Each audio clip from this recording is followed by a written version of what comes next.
Welcome back to the Better Late Than Never Club. I'm Bec. And I'm Frost. And tonight we're watching Breakfast at Tiffany's. Which is one of those things that I've only really heard about from the song. You know? And I said, what about Breakfast at Tiffany's? She said, I think I remember. Well, I don't remember the film because I haven't seen it. So I don't know if I kind of liked it. So what have you heard about Breakfast at Tiffany's? Well, not very much, to be honest. It's one of those like classic movies that I feel like I might have seen snippets of either from a time it was on TV or I don't know when. I've never sat down and watched it. I couldn't picture a single thing about it. I couldn't tell you anything about it. What? You don't even know the iconic sort of visual of Audrey Hepburn? This is the first I'm hearing that Audrey Hepburn is in it. Okay. Well, I at the very least know that it stars Audrey Hepburn. And she has sort of an iconic outfit that she wears in it. There's a black dress and these sunglasses and an updo that she wears. That's all very iconic and of the time and has maintained its iconicness until now. From 1961. So we're talking about a film that's over 60 years old. Yeah, this is getting on in years, and in some ways it shows. So this movie is actually based not like fully true to form in terms of plot, I think, but is based on a novella of the same name, written by Truman Capote. That name rings a bell, Capote. He's an author. Okay. That's why. He wrote a novella. It is a rom-com. All right. So hopefully there'll be some romance and some comedy. Otherwise I will feel ripped off. Yeah, lied to. It was a success, as, you know, films that have stood the test of time 60 years later often were and are. It won some Academy Awards for the music, the score, and specifically... Was the composer anyone notable? Like Henry Mancini or Mancini? Mancini rings a bell. Or Mancini, depending on how you feel. He won for a particular song that's in it called Moon River. That's a name I've heard. This is all like this. I'm getting real Gandalf going into the Mines of Moria energy. Like all of this is vaguely familiar, but I have no memory of where I would know this because I'm almost certain I haven't seen the film. I know the name Audrey Hepburn. Couldn't picture her, but that's that's a challenge I have picturing people normally. So it's disgrace. That's a whole separate issue. I don't even know if Tiffany's means like the department store / jewelry store. It's a jewelry store. Or if Breakfast at Tiffany's means a character is named Tiffany and we have breakfast at her place. Like, I don't know. I don't know anything about this film. Well, I also don't really know much about the plot. I'm pretty sure it's referring to the jewelry store. Good. I'm glad I got you to commit to something. I'm only pretty sure about that. You know, I'm ready to be wrong. Do you know, other than Audrey Hepburn, do you know of any other actors or actresses who... Well, I do know... I don't know the main man's name. I could look that up, but I'm not going to. Yeah, good call. The only other actor's name that I do know that was in it is Mickey Rooney. And the only reason I know that is because I wrote down a certain part that is a controversial element to this film, which is that, not at the time, but years later, I think maybe in the 90s, people reflected on his character as very racist. Okay. So there is, it was made in the 60s or 50s and 60s, so that's not entirely surprising. It's still disappointing though, right? Yeah. When something has unfortunately very badly aged, inappropriate things. So we'll be looking out for that element. We'll be especially looking out for the racism. Pretty much, yeah. I guess it'll be telling to be like, well, does it ruin the movie? Yeah. Obviously, we won't like be enjoying it. It won't be like, it wasn't that bad. It'll be more like, well, does this take this movie and completely put it in the bin? Put it in the bin or not? Obviously, but you know what I mean. Sometimes I don't know how big of a part it is in the know? It's like some of those older Stephen King novels. They're hard to reread. Some questionable elements. Questionable elements. It's interesting. This is a recommendation, right, from somebody? It is from a patron, a long-standing recommendation. It took us a while to get our hands on a copy of this because it is an older film. It's not just readily available on streaming. Can't find this on Disney. No. So, there's not really much else I know about this. The only other things I have written down is about our director. Well, tell me, is it Turtletaub? It's not Turtletaub, but glad we got our mention in. I think we've been slacking. Our director is a man called Blake Edwards. He started as an actor and then turned more towards producing and directing. His other films in his filmography, he's got like quite a few. None that I really recognised until he found his thing that he did over and over again, which he made the first Pink Panther film. Oh, really? Yeah. He directed about 8 of them. Jeez. In total. And these are like the first, like, you know, the OG Pink Panther, not the Steve Martin Pink Panther. Yeah. We're talking the OG. I can't remember if, like, my brain... Because my brain can, like, mixes up Steve Martin and Leslie Nielsen because they are both white men with white hair, like shocking white hair.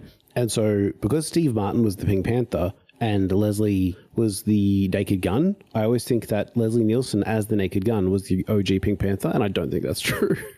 No, that was not true. I don't remember the OG Pink Panther. But interesting that he did so many of them. A guy called Peter Sellers was the original Pink Panther. He did 5 of them, but then I think he made 3 more after that.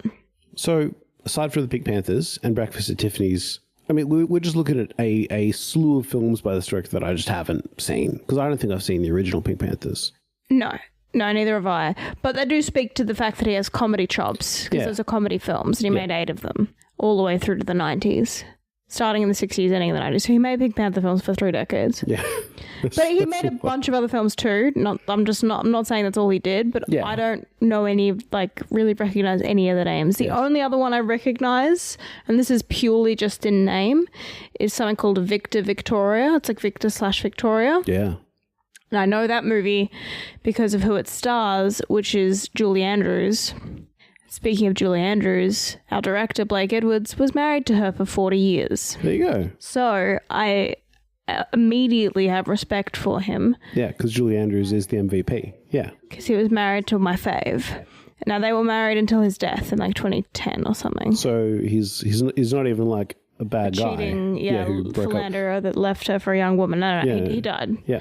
He died a noble death. She was his second wife, but, you know. I mean... Some really nice people have first wives, so, you know. You gotta sometimes upgrade, and there is no upgrading beyond Julie Andrews. Correct, right. He reached pinnacle and stopped. So that's pretty much all I have written. There's just not much to be said because we don't know much about it. I'm really excited to see Audrey Hepburn. To be honest, she is the calling card. Like, she is the reason I want to watch this movie because she is just a classic... Hollywood starlet and this actress. This will be like the peak of Audrey Hepburn's career, right? Like this is right up there. I don't know about that. Because I picture her from like the 60s to the 80s, kind of like Meg Ryan was 90s and thousands, right? So I'm not putting necessarily Meg Ryan and Audrey Hepburn in the same boat. I guess what I'm saying is like you have like a 2-decade pinnacle where you are the first or second name on every poster for a while. Sure. And Audrey Hepburn is a name that I know. Well, so her debut was in 48. Oh, wow. So it's not early because she was in other things, including Roman Holiday, which was her Hollywood debut as a, you know, so that was in 53. Yeah, and this is 61. This is like 10 years later. Still, it's like peak, like, well, she's a known name, I guess, is the point. She's currently like front running. She's top tier. If Audrey Hepburn's in it, it's big ticket item. Yeah. That's interesting. She definitely is the reason I mostly want to watch this movie. Yeah. Like, aside from, I want to see how it aged. Yeah. And whether the romance is romantic enough and the comedy is funny enough outside of the racist parts to be interesting. The only other film that we've really gone into knowing very little before watching it, like we've done a few where I've known stuff about it, or I've seen it, or you've seen it, or you've known stuff about it. The only other film that we've done a podcast on where we more or less both went in blind, been a couple, but the standout for me was When Harry Met Sally. Oh yeah, we've done others where we knew even less, I think. Well, yeah, but like Flight Plan. Yeah. Okay. Look, Deja Vu. There were definitely a few, but with When Harry Met Sally, that was so good it was surprising. I guess I'm hoping for a repeat. That's fair. I mean, they are the most comparable because it's a rom-com. Yeah. And rom-coms can have the pitfall potentially, especially the longer ago it is, that the romance is not so romantic and is more just steeped in deep misogyny and, you know, it's a real gender. Roll of the dice. Yeah, so we'll see.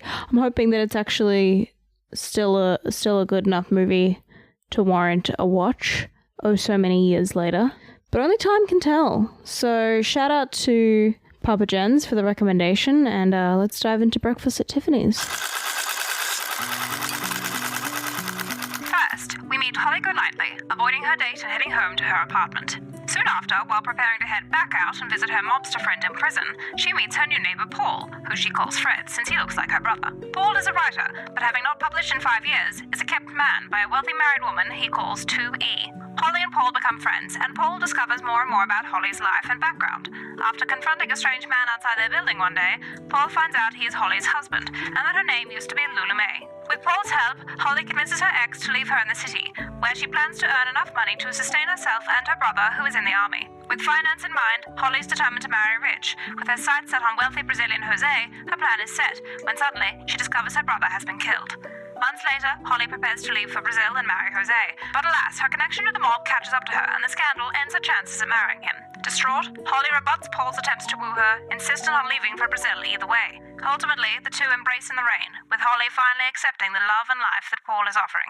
Here's some deeper thoughts on the matter. Yeah, that's my thoughts exactly, Bec. I was ready to give this a 2 out of 10 abandoned cats in the rain, I'll tell you. Oh, no. Ugh. Not a fan. Look, here's the thing. That was somehow 2 hours. Yeah. And you could have condensed it into like 10 minutes. Well, sure, but that wouldn't have been... It would have been just as good, I reckon. I mean, I don't fully agree with that. So the whole thing with Rooney as Yunioshi, that character did not even need to be there. It was, I suppose, meant to be comic relief. Correct. That is no longer funny. Probably wasn't funny then. Yeah. It's unfortunate. That is rough. Yes. I don't think there was any comedy elements until the writing in their like, let's go do things we've never done before scene. Yeah. That part was funny. That had some clever writing. Up until that point, I was waiting for the movie to start. Yeah, look, I enjoyed the second half a lot more than the first half. The first half, like, so dear listener, we didn't have subtitles on to start, and Bec was like, I can't make out some of the dialogue, and I could make it out, which is anomalous because my hearing isn't, the best at picking out voices at the best of times. But I could hear it and understood it perfectly, and it was just irrelevant chatter, like introducing characters that don't really matter. The dialogue is, just niceties, and none of it really was of any import, except for the fact that we got introduced to Jose. I think what you're trying to say is that for the first half of the film, a lot of it was quite chaotic and disjointed. It was chaotic, it was disjointed, it was dithering and wild. A little bit like the sentences that you've been saying for the last minute. I just don't, I've been subjected to some sort of psychological torture. It's not that bad. Look, I agree with you. The first half was a little bit all over the shop. And I think that part of that is just, it's made in the 60s, right? And so there's a little bit of like cultural timeliness and a vibe that we just don't really get and think is a little crazy. Yeah. And secondly, in retrospect, I feel like the first half of the film is a little bit symbolic of her life, and her approach to life is like chaotic and weird and wacky. Right. Like, yeah, Holly / anime / I don't have a name. Anime? Anime. Lula May? Yeah. Lula May. Anime. I have got an anime on my side. Holly / Lula May / I don't have a name. Their very crazy lifestyle that they live at the start is like, fair enough. I was 20 once, but boy, I could not imagine Paul / Fred / VARJAK. Yeah. Running into that person and being like, this is safe and normal to have this person break and enter into my apartment. She's charming. In her own way. In like the unhinged way of like opening up every door in his apartment while she like pours herself a drink and then has the gall to say, I don't like Snoops. I think the thing is though, like, I get what you're saying and that wouldn't work on either of us, but for some people... Because we're sane. He's a writer. Maybe he's like, she's interesting. He's like, this is why no one believes my characters, because people like this exist. And when he ends up writing about her. Yeah, well, that's true. And also she's very pretty. Prettiness makes up for a lot. I don't know. She's quick. She's funny. I just want to really quickly circle back to the fact that, unfortunately, the quote-unquote comedy genius of Mickey Rooney's very racist character does put a pretty big dampener on this film. Because it is not an insignificant... Like, he's obviously not a main character, but he's got a lot of screen time. More screen time than you'd ever want for that. It doesn't ruin the film entirely, because there is still a significant amount without him in it, but it's just kind of like unfunny, actively racist. The chain of events where it's like, okay, well, let's make both of these characters the kind of people who forget their keys. Well, how do they get into the building? They always buzz into the building. And the joke is that they always buzz, Mickey Rooney's character, and that he's always busy doing something like sleeping or having a bath and stylistically, they've chosen to make this guy a buffoon. And that's like slapstick, but it's not. It's just not funny. Like, it's not even good slapstick. Yeah, I mean, I don't know how... I don't think it was like a problem in the 60s. I think that was much more common of a caricature and normalized. Looking at good slapstick comedy, like... I'm sure someone found it funny. It was written and made. Mickey Rooney said he thought it was funny.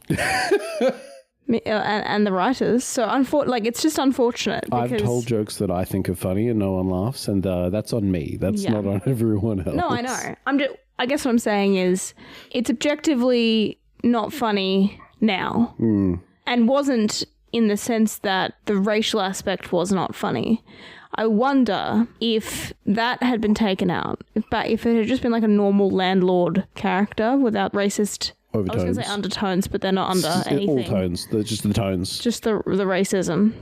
I wonder if the slapstick could have been funny. I think it's hard to see any humor in it because of how racist it is. You know what I'm saying? Yeah. I think that taints it for us too heavily. Well, to put it in the context of like other kinds of slapstick that I have seen and really liked is like Charlie Chaplin's slapstick. Sure. Where it's like physical acting to the nth degree, but it would feel really out of place in this film, which is in all other aspects not a slapstick comedy. Like, it's not a... I mean, the party scene has a few kind of funny physical moments in it. Yeah. That was... There are definitely... I think the concept of a comedy, especially this kind of movie where it's not just a straight comedy, right? Because slapsticks is like... You don't really just have slapstick in a movie that's not just... It's just a comedy movie. Yeah. Whereas this is a rom-com.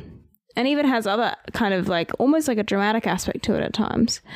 Not like, serious drama, serious business drama, but like, some more serious moments. And so I think in the 60s, the comedy of it, like all of the party scenes is comedy. I think Audrey Hepburn's character as a whole is quite a comedy of a character because she's so wild and, bizarre and chaotic.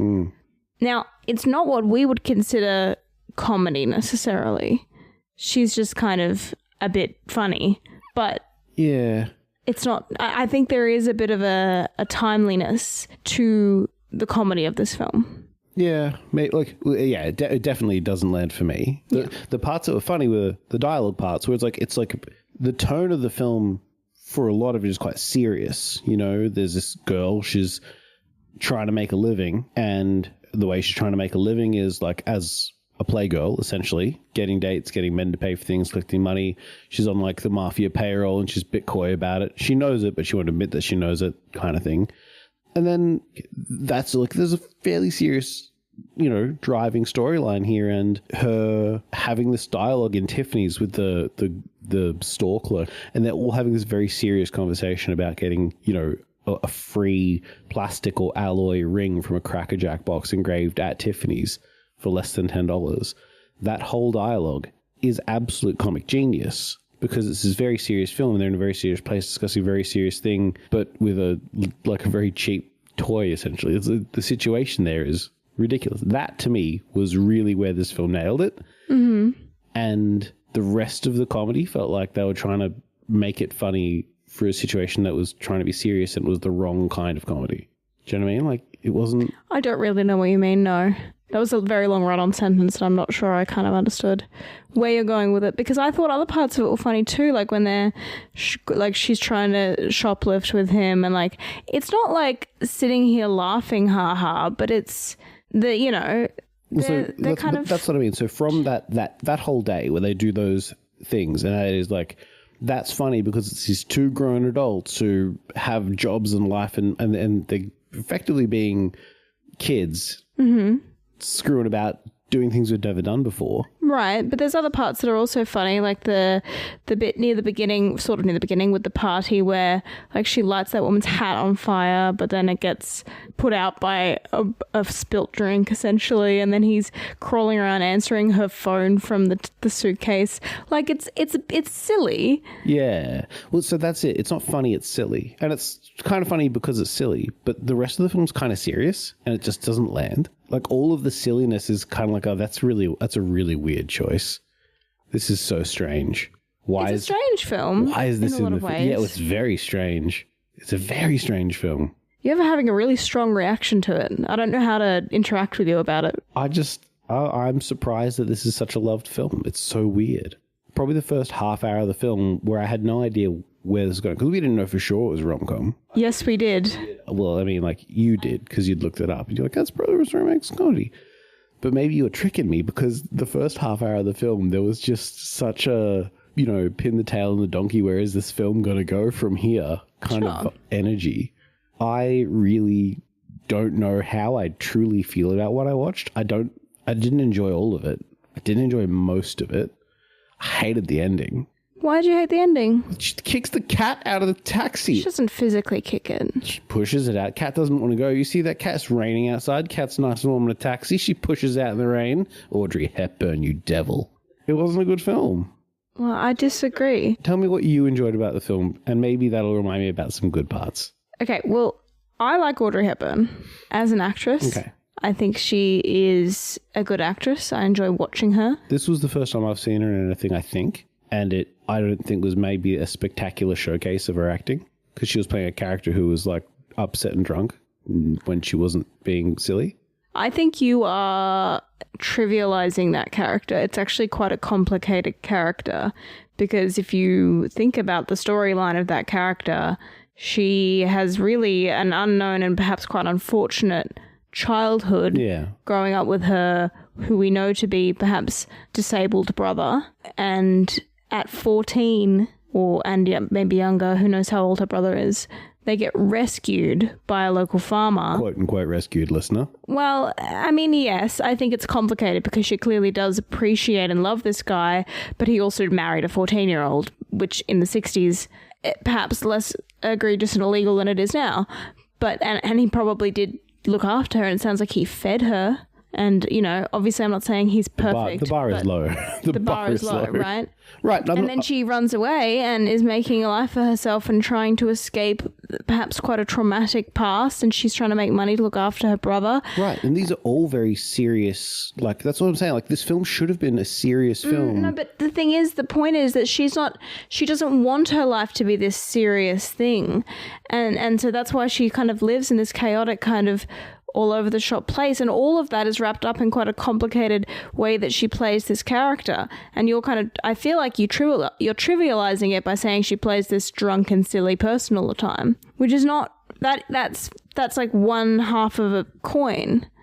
There's a depth beneath that is part of the acting that I think she portrays quite well. Yeah. I struggled to see that shine through the other choices that were made in the film. Like, it was like, for example, to circle back on old mate Mr. Rooney, that was very distracting. I know, I don't disagree about that. That significantly takes away from, I think, if this had been an Oscar-worthy film, a film that was, Oscar bait, very serious, like a drama film, where she was nominated. Tell that story. Yeah, I mean, the bar is low, I think.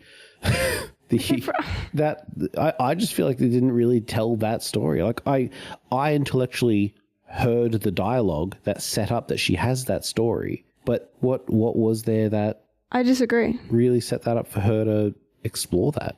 Well, I mean, her whole behavior is odd from the get-go, and then we sort of get to unravel her story slowly through her strange behavior. I mean, even her saying she doesn't like Snoop's a big part of it. She doesn't want to give the real part of herself over to anyone. The part of her that she has stuck in a closet in the back of her mind and escaped to the big city away from, and pretending to be someone else to try and make a new life for herself. And then, of course, Doc shows up, and that all gets ruined for a part, but then she sends him away, and that's in its own way heartbreaking, because she obviously does have an affection. She wants her brother back, but she still wants to make this new life for herself. And then, of course, her brother dies. And so she commits herself to, well, no, but now she's got Jose and everything. She's going to remake herself in Brazil, and she's got this whole new life for herself that she's planned out with her 9 Brazilian brats. But then, of course, that all goes down the drain. And so it's like this sort of never-ending, like, nothing can work out for her. And is it her sort of partly, but also just life? And then, like, I don't know. I think I really like, I'm not saying she's the most likable character. I think she's a complicated character. That might also be part of it. Like, you say that Audrey Hepburn is like charming and attractive, but like you said, her character is not exactly very likable. Sure. Not all the time, at least. Yeah. I definitely found it hard to like Holly as a character at all, like during any part of it. Because like you said, the troubled background and preference to bottle it all up and stifle it all down, like it's this very like selfish, self-centered character who, you know, obviously like she's got this plan, and her plan does revolve around getting Fred somewhere safe. So it's not selfish in like me, but it's selfish in that she has a want, and it's her want, you know, her and her brother to be together somewhere safe without being under someone else's thumb like they have been forever. So it's not selfish in like, you know, the same way that if she was after someone's money just so she could have the easy life, that's very different. What she wants is easy life for her and her brother. And there's a little bit more nuance in that. But that selfish appeal and like her complete disregard for example, their top stairs neighbor. Absolutely right cunt to him the whole time. They're just not nice to him. She's not nice to Paul. You know, he doesn't want to be called Fred. She calls him Fred anyway. She's not really nice. She asks him, can I call you Fred? And he says yes. And he never once asks her to call him Paul, except for at the end when he sort of says, I'm not this. Sorry, you're right. He tells the acting agent. Correct. Don't call me Fred. Berman, or whatever his name is. Berman, yeah. Which he's in a bed. That's really weird. I suppose the time difference in LA and New York. Anyway, I also like the upstairs. I like Paul as a character. I think he's interesting because he has the kind of complicated nature of, well, he's also a creative kind of type making his way through the world, trying to live off of an artist's salary, which is not working out for him. So he's branched out to, you know, being a side piece for a rich lady. Kept man. And I think there's this, I like the sort of storyline aspect. If he sees a part of himself in her, that he wants to look after her. And that's exactly sort of what he says in the end to 2E, which I found out when I was looking at the plot, that her name is like E, like her initials. That's why he calls her 2E. Yeah. Anyway, that's an aside. But he says to her, it's like, I can look after her, and that's a nice feeling for a change, and that he can, you know, he wants to save her. I mean, I'm not saying it's the perfect relationship setup.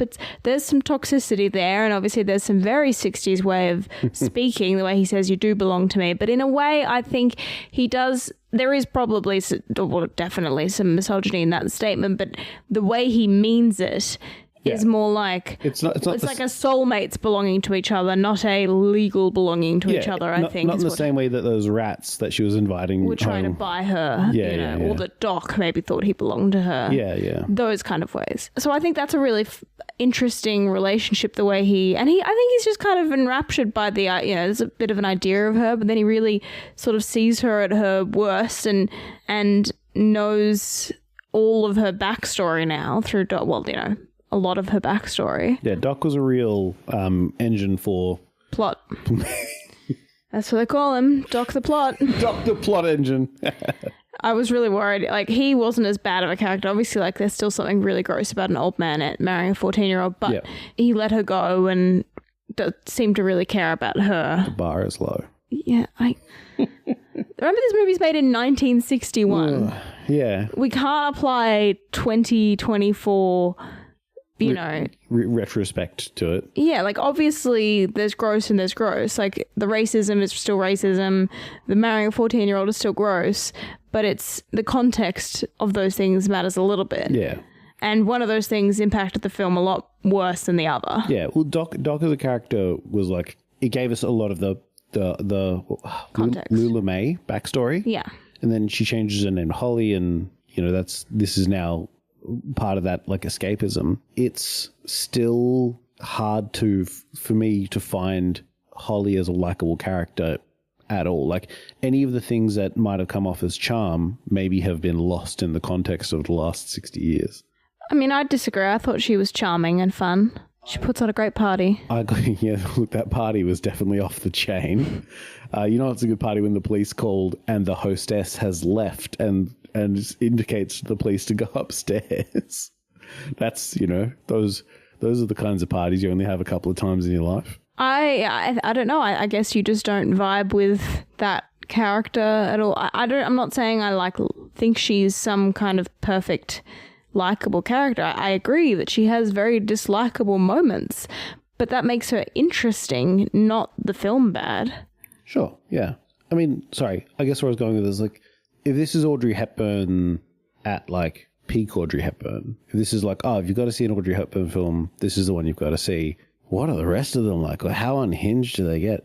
I got the vibe that Paul was the only sane person in an insane asylum, and they just called the insane asylum New York City. And he's just there witnessing all these insane people talk to each other and thinking, I've got to get out of here. Because sometimes he had that look in his eyes, just this trapped look. It was pretty bizarre. Maybe. I think we're just going to disagree on this. No, I think we have very different... I'm certain that we disagree on this. For the first 30, 40 minutes, I was sort of with you because there was a lot of the racist character, so that was hard to get by. There was a lot more of that in the first half of the film. And there was a lot of faffing about. And there was a lot of just kind of chaotic going from scene to scene of I wasn't sure where it was going. But once it sort of established a more clear trajectory for the two of them as characters, then I thought it got better and I enjoyed it a lot more, and clearly you did not. No, I started to enjoy it when there was a point where, and it was about halfway through the film, so we'd burnt about 60 minutes witnessing what was happening on the screen and not really waiting for it to really start. When they really became friends, they had pretty good on-screen chemistry, those two. Mm-hmm. I don't recognize that actor at all either. I don't think I've seen him in anything else. I don't know. Let me see if he's in any other names that we know. But Paul/Fred and Audrey Hepburn had really good chemistry on screen as friends. And I didn't get any romantic connection there at all. Right? They didn't have that kind of chemistry. But because I disagree. Because they were such good friends, the doing crazy stuff day was a lot of fun. That was a good scene. And the following on scenes where they had fights, I can't remember. They had two big fights effectively. And one was, she said that she was going to marry the ninth richest man in America situation. And he was like, don't do that. That's silly. And then there was another one some other time. And those fights were very believable. It's just, he obviously moves out at some point and she has to sort of track him down to get him back the night before she leaves for Brazil. And I guess what the implications that time has moved on. He's moved out of the apartment because he's no longer being kept there by 2E. Correct. It's bizarre to me that he wouldn't have kept in touch if he felt the way that he says he feels. But she's dating another man. And I don't think in the 60s it was sort of kosher to try and... I think he's trying to let her be happy. Well, sorry. Yeah. So time has passed, right? Months. Some months have passed. Yes. And he hasn't seen her at all and comes back and is like, I love you, you belong to me. Dude, what up? Have you just sat in the side of the room eating Cracker Jacks for months? No, he said he got a job and he was writing. He's written several stories. Right, but nothing has happened to him if he's just been sitting there thinking about how great it would be if Holly gave him a call and invited him back. I'm very confused by your problem that we don't see every second of his life for those months. That's not my problem. My problem is that she obviously has developed time as well. She's learned Portuguese and how to knit. And she has not learned Portuguese. She's learning Portuguese. How about that? Very, very loosely. Yeah. Learned Portuguese in the same way that... Hell night.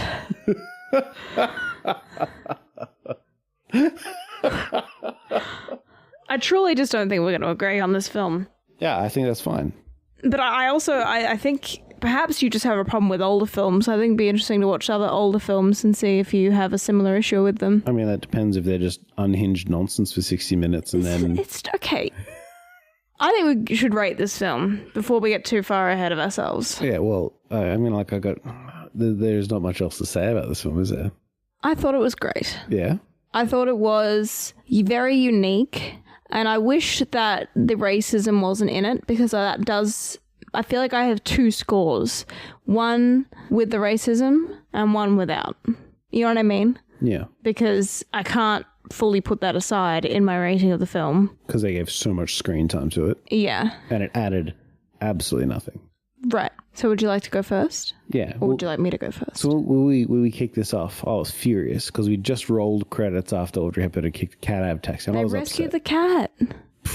Barely. I'm still mad. But I said, I was ready to rate it 2 mad, angry, wet cats out of 10.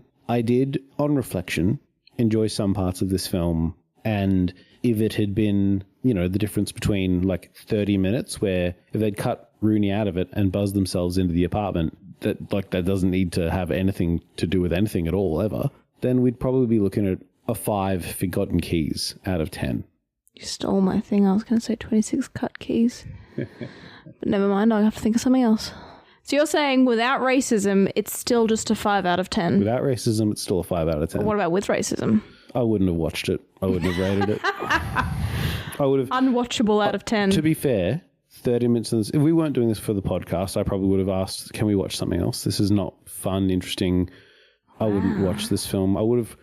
Just seeing the prosthetic that they'd put on Rooney's face and the mannerisms he was playing, I was like, you know what?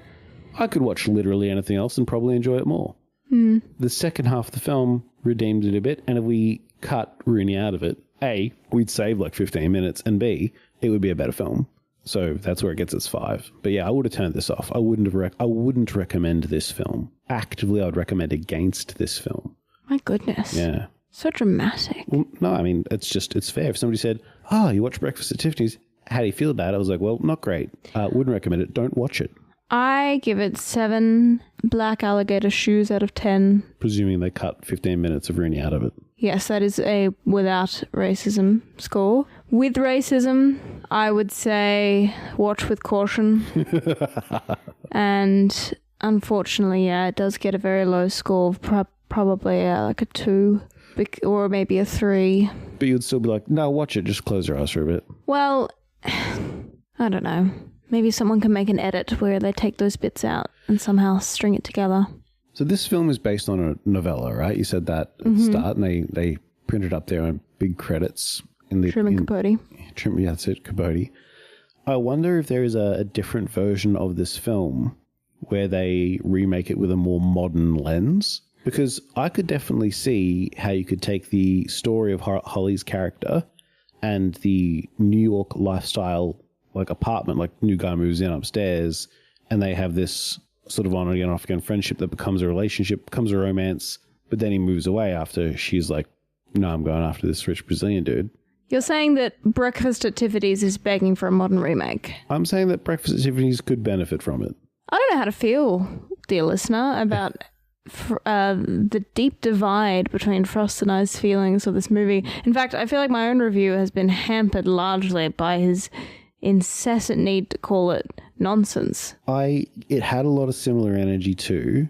The ridiculous part of the movie gave me the same energy as The Importance of Being Earnest, which is this very silly, funny comedy play that is silly and ridiculous. And the second half of the film, where it circled into something that is more what we would expect out of like a rom-com, where there's like serious romance tension, that was more what I would expect out of like a romantic comedy movie. I can't remember what I was saying before this, but like I kept thinking of that play, The Importance of Being Earnest, throughout watching this film.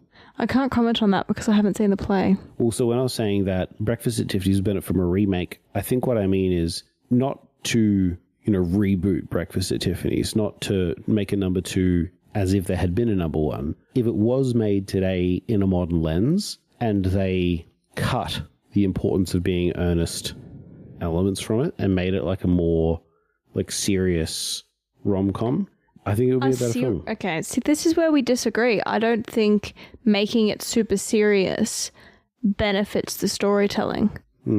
I think the way the story was told just didn't obviously land for you, but I thought it was quite a creative way to tackle some fairly, it was Holly is quite a sad character. Yeah.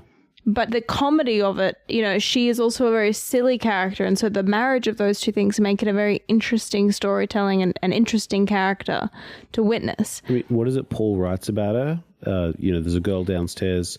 She's a very, very frightened girl. She lives alone except for her cat. An unnamed cat, yeah. So, I'm not sure. Clearly it didn't work for you, but it worked for me. And I think taking out some of the more bizarre nature of the film would sort of just make it a different film. Yeah. I think that's what I wanted. I wanted a different film. I would be very interested. Oh, really? Wow. I didn't get that from the last 52 minutes of you talking about how much you do. This is our longest review, and it's because you don't like this movie. It's because I clicked late. We've only been talking for about 30 minutes. I would be interested to read Capote's original book and just to see how... Apparently it is a bit different. It's not a complete, one-to-one storyline. I wonder how different it is, though. Yeah, I don't know. Whether or not there is comedy in the novella or if the novella is just more of a drama, Because that's what I mean. It could be a drama romance just as easily. It could be comedy. And I think that would be a film that I think would land for me much better. Clearly. Yeah. Well, here we are at the end of our most divisive review. I'm sorry I didn't enjoy the film. Don't apologize to me. I need you to go to Audrey Hepburn's grave and apologize to her. I mean, look, she knows what she did. On that note, thank you for listening to our thoughts on Breakfast at Tiffany's, for better or for worse. If you enjoyed it, please comment and tell us what you liked about the film and why. Well, our patron that recommended it enjoyed it, so I'd love to hear from him. Yeah, I want to know. I want to know what you enjoyed about it and why. Because, this 3,000-word essay on our desk by morning. Yeah, I will grade it and I will return it to you with my explicit corrections. Corrections. That's on right. Your opinion piece. Because, as we all know, no one's right unless Frosty's right. Exactly. If you have any other recommendations for films that you think we will love, loathe, or anywhere in between, or be extraordinarily divided on, let us know, or interrupt me on Facebook and Instagram, or Patreon if you follow us there. We do have a free tier for our regular scheduled program. And until next time. Until next time.